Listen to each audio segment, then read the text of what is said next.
5 August ছাত্র জনতার অভ্যুত্থানে সরকার পতনের পর বিকেলে মুন্সিগঞ্জ পৌরসভা ভবন ভাঙচুর করে ধরিয়ে দেওয়া হয় আগুন। দুর্বৃত্তদের দেয়া আগুনে পুড়ে ছাই হয় সেবার সব যন্ত্রপাতি। এতে থেমে যায় পৌরসভার নাগরিক সেবা কার্যক্রম। এখনও ধ্বংসযজ্ঞ থেকে ঘুরে দাঁড়াতে পারেনি পৌর কর্তৃপক্ষ। মুন্সিগঞ্জ থেকে মোহাম্মদ রাজিবুল হাসান জুয়েলের তথ্য ও চিত্রে ডেস্ক রিপোর্ট।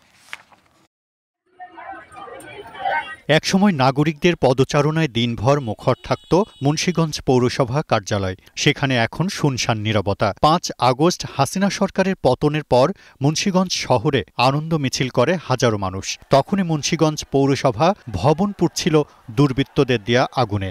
পৌরসভায় আসছিলাম জন্মসনদ করতে, তারপর ওখানে তো পৌরসভা যাওয়ার পর কাউকে পাই নাই। আমার নাম হচ্ছে সুমন হাওলাদার আইডির মধ্যে, কিন্তু এখানে আমার বিল্ডার আছে স্বপন হাওলাদার।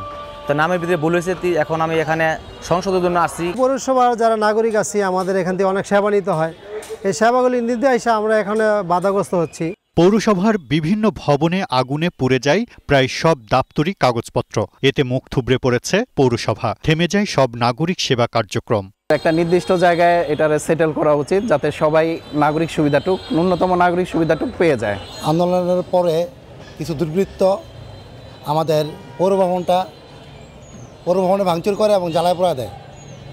এতে আমাদের যত আসবাবপত্র ছিল, কম্পিউটার ছিল, সব পুরো ধূলিসাৎ হয়ে যায়। 5 আগস্টে পুড়ে যাওয়ার পরের থেকে জনগণের সেবা দিতে পারতেছি না। তারপরেও আমরা 22টা সেবার মধ্যে কিছু সেবা চালু রেখেছি।